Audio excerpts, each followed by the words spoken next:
Morning. This video is actually going out a little bit later than I had hoped. I've been driving around Worcestershire all morning trying to find a filming spot where there isn't someone mowing the lawn or trimming the hedges or using a tractor. That is summertime in the UK, and it is just summertime. Don't get carried away with the fact that it might be a heat wave or climate change. It's just summer. It's nice. We used to enjoy that. Right, I've called this video Start the Week. This is my list of subjects for this video. I want to talk a little bit about the Chinese car brand BYD landing a massive ship with 7,000 electric vehicles in the UK. Mercedes-AMG are going to simulate gearboxes in more emotional EVs. Lotus is closing the UK plant in Norfolk. UK production of vehicles falls by a third due to multiple challenges. Electric vehicle used values are shocking the system. Caravans are not selling. Electric Ferraris are not selling. And I want to do a fleet update and a motorhome update, all in this one bumper video before I switch my phone off and take the family to the beach. So yeah, I haven't really got much to say about the China one. The Chinese car brand BYD to land a massive ship with 7,000 vehicles on UK shores. It's not actually accurate, obviously, because it's from GB News. It's a ship that has the capability of transporting 7,000 cars, but the UK is not its final destination. It is there's multiple stops happening. So basically, a ton of cheap EVs are on their way to Europe, if indeed they don't catch fire on the ship and then sink the ship, which is what has happened twice before. So that'll be interesting. Right, Mercedes-AMG to simulate gearboxes in new emotional EVs. Mercedes are also in the news because they've ditched the 4-pot turbocharged engine and are going back to V8s as well. So AMG Mercedes are realizing that there's more to cars than just going really, really, really fast. Like, we don't just buy them because they're fast. So this basically says, speaking to Autocar at the launch of the AMG Concept GT XX, which is a car that AMG are launching to compete with the Taycan, which can't even compete with itself. Mercedes-Benz Group Chief Technician Marcus Schaefer suggested the brand could go as far as simulating gear changes and the vibration of a V8 to better immerse keen drivers. I can do it, look. I know what they're gonna do. You ready? Right, start the engine. Look how much she's wobbling, look, from the V8. That's basically exactly what they're planning to do. It's hilarious. It's what we did when we were kids, when we used to push toy cars around and we make brum brum noises. That's where we're going to. That's exciting. So you'll start your car and it'll vibrate. That is hilarious. I think we're done on that one, aren't we?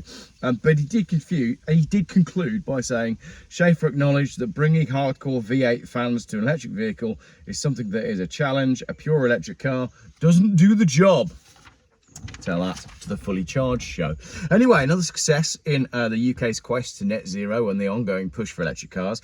Lotus plans to close the UK plant in Norfolk and shift production to the US. Firm could end production at the Norfolk factory after 59 years and start building cars in the USA. Lotus UK has been told it needs to prepare for the end of production at Hethel as the Geely-owned company pivots towards production in the USA. The order to stop has come from Lotus management in China. A source told Autocar, but those plans could be reversed, with reports the UK government is willing to offer support to keep the brand in Britain.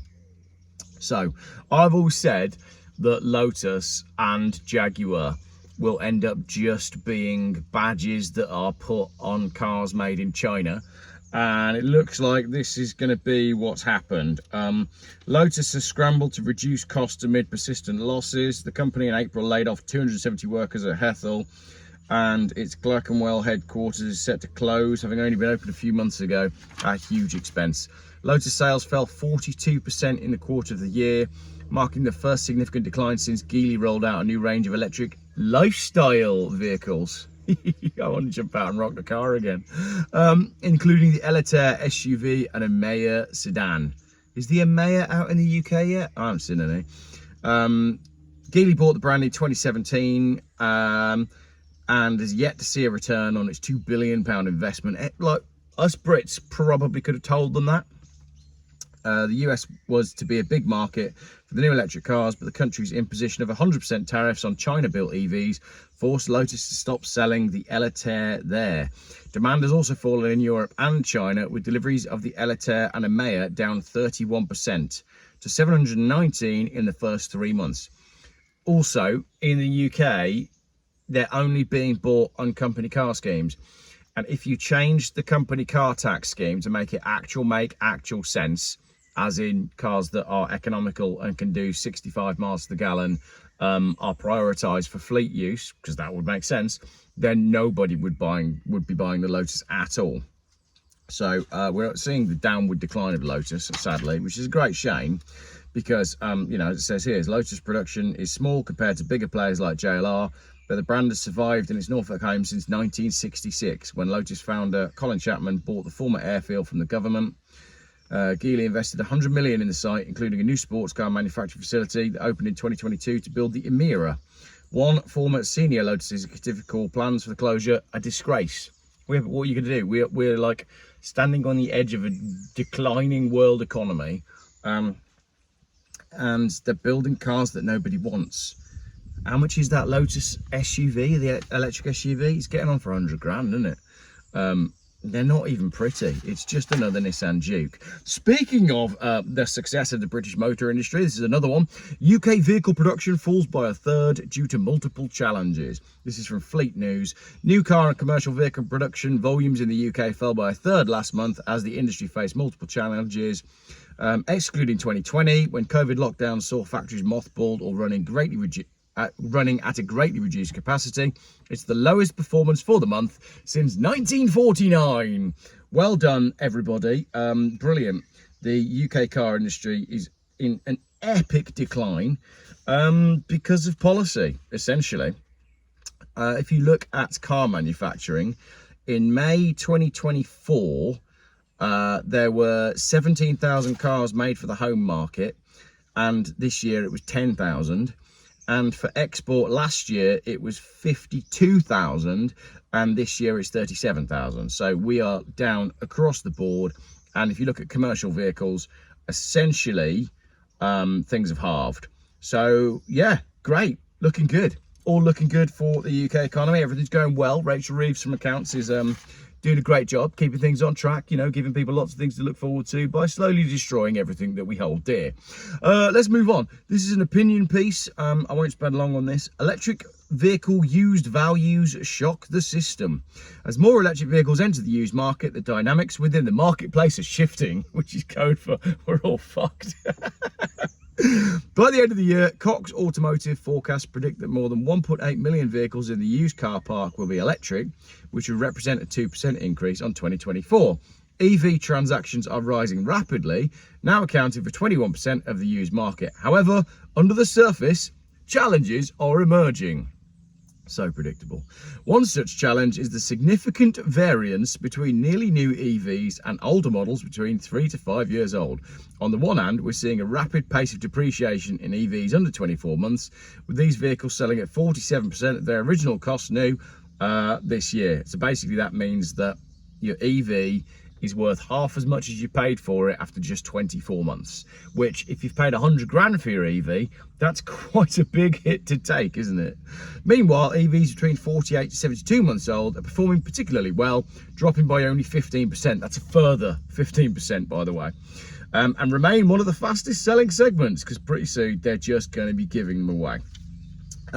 Commercial vehicles as well. There was another article that I nearly chose to read out today about the fact that the government can't work out how to force people to buy electric vans. Looking at commercial vehicles, the used market remains resilient. Mannheim Auction Services saw sold volumes increase by 21% year on year in Q1. I don't know if that's just electric though. Nobody wants electric commercial vehicles. It's hilarious. Lee was chatting to someone the other day with an electric van who says he basically spends 4 hours a day charging the van. Well, someone's paying for that. He's on the clock while he's charging the van. It's just absolute insanity. Right, last couple of pieces.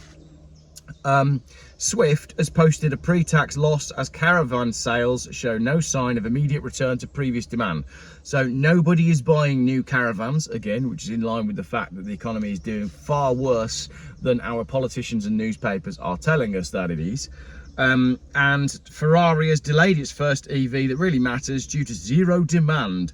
While Ferrari's first EV is due soon, the second one is meant to be a true series production model. But a new report says there isn't enough demand for it. If all goes to plan, we'll see Ferrari's first ever battery electric car this fall, autumn, for those of you that live in countries that have education. Ferrari's second EV was supposed to emerge late next year, and that's the one that will supposedly be a real test for Maranello, a true series production model, as opposed to the first EV, which was low volume. But it's been pushed back to 2028 because demand for an all-electric Ferrari is zero, according to the unnamed source. Excellent.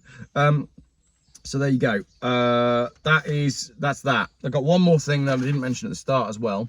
This is a press release from the 21st of June from the Hellenic Association of Motorhomes and Touring Caravans. Everything basically has gone back to normal in Greece.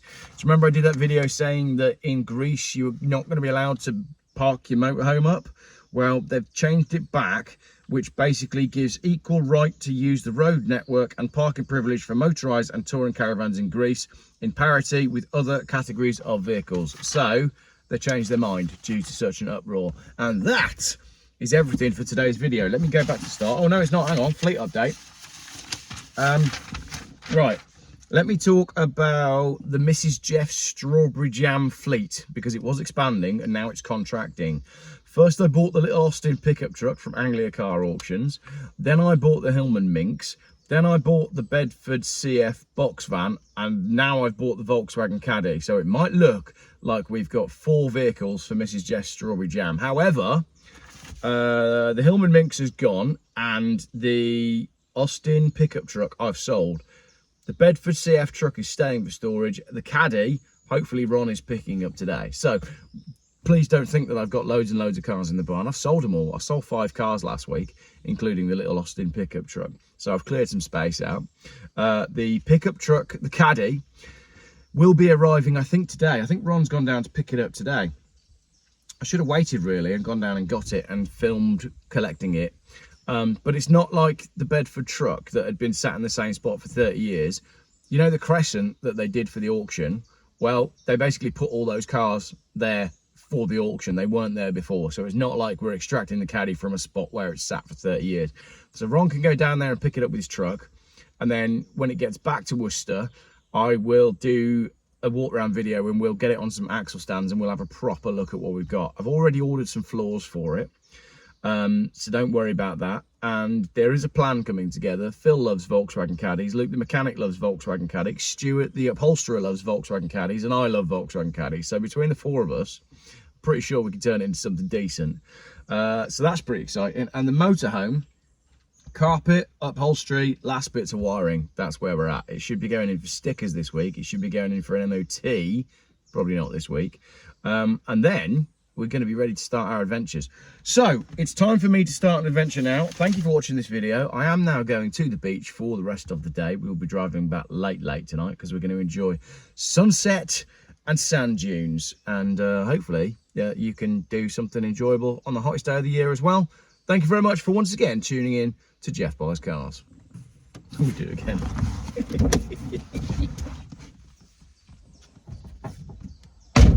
Hello, yes, I am the head of AMG, and I found an amazing way that we can add a feature to these electric cars that make people think that they're actually driving an internal combustion one.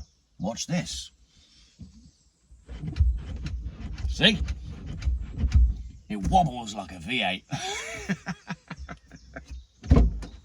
Oh, just another day in Clown World. It's what you want.